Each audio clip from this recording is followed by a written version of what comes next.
Top 5 Whammy Bar Tips and Tricks.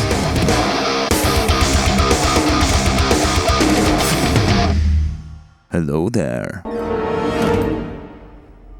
Hello there. General Kenobi. I get quite a lot of comments about my Whammy Bar technique. You know, like...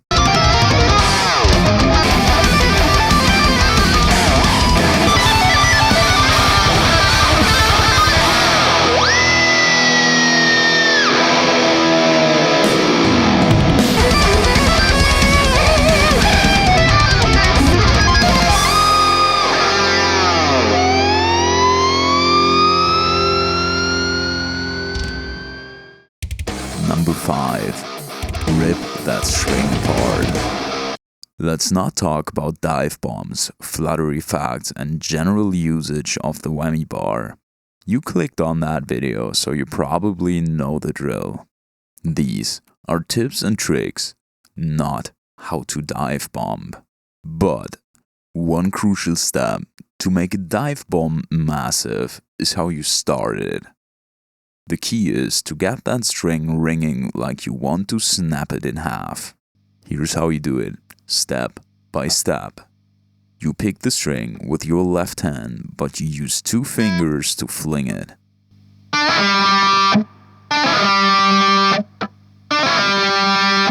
use my ring and index finger in that order to achieve that, sometimes even the pinky. If you go hard enough, you'll know it, but I show you anyway what it should sound like and when it's not fucking hard enough.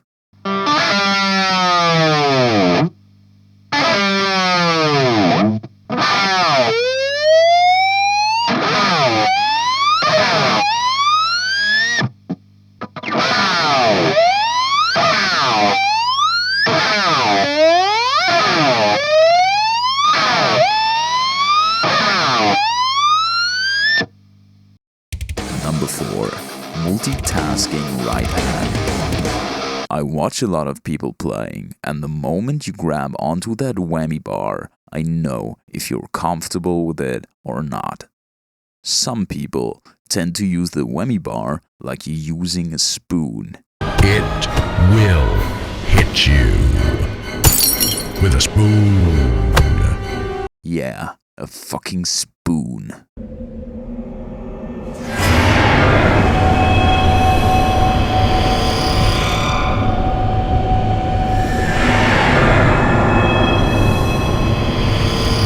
They basically grab onto with their fist or fingers and lift the entire hand away from the regular hand position. This is not an optimized way to use a Whammy Bar. So here's how you do it. Your pick can stay between your index finger and thumb in the preferable position. You grab the Whammy Bar with your index finger and middle finger. Your thumb that holds the pick actually supports leaning your index finger against the bar. The middle finger can be supported by your ring finger and pinky. This positioning opens up the possibility to freely move the Whammy Bar in any direction, but keeping your overall hand posture the same, so switching around picking and Whammy Bar is fairly easy.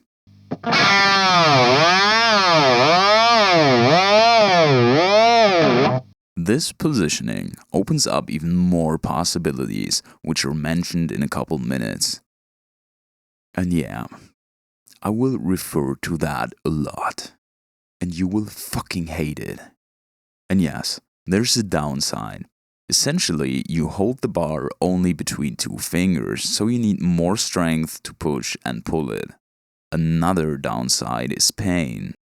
This might hurt a little, like on the top of your index finger. And with a little, I mean, it hurts. Sometimes even bad. But you get used to it. Which leads us to number 3. This positioning opens up a technique where you can freely do dive bombs with one hand. Yeah, I really mean that. So let's talk about harmonics for a second. Your harmonics are all over the fretboard and you probably know the most spots. But that's actually not true. Your harmonics are all over the string, which means there are harmonics way past the fretboard, and you can use them for dive bombs.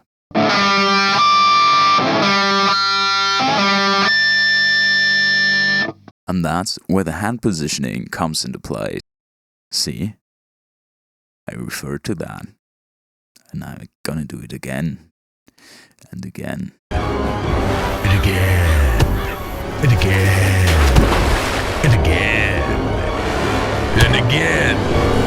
And again. And again.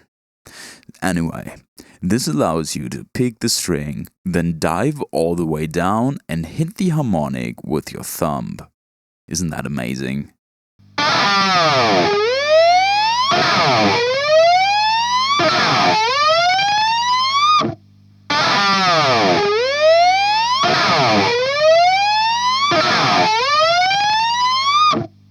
But wait, there's more. But I'm not done yet.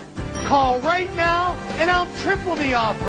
You can actually switch between harmonics by sliding up and down on your whammy bar.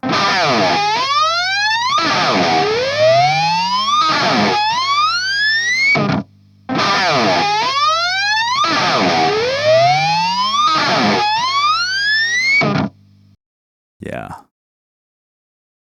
Crazy, right? So, here's how you do it. Pick a string with either your left hand or your right hand and dive down. When you're at the bottom, you can position the side of your thumb onto the string and hit the harmonic.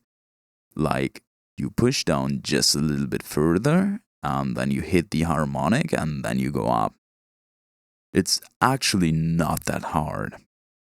But it's not that easy either. Because you probably need to learn where the sweet spots actually are, and this takes time and effort.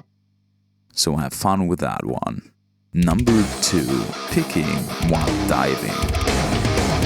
Well, again. And again, and again, and again. The hand positioning comes into play.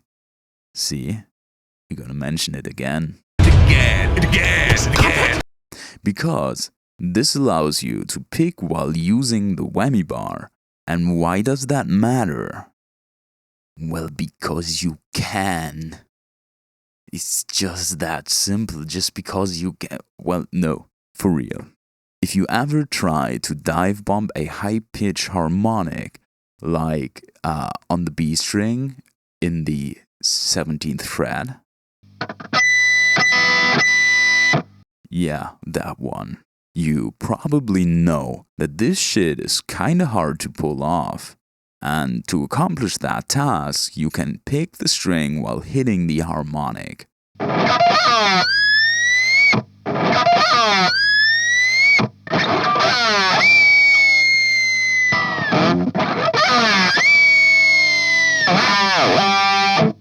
Which gives you more sustain for the harmonic itself rather than doing it in one go, which leads to kick-ass dive bomb with bleeding ears.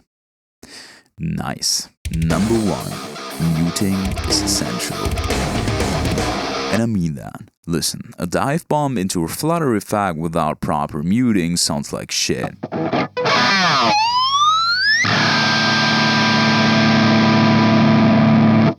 And when you pull or push the bar, you affect every single string. Yeah. So here's how we do it. And again. And again. Yes. The right hand positioning is very crucial.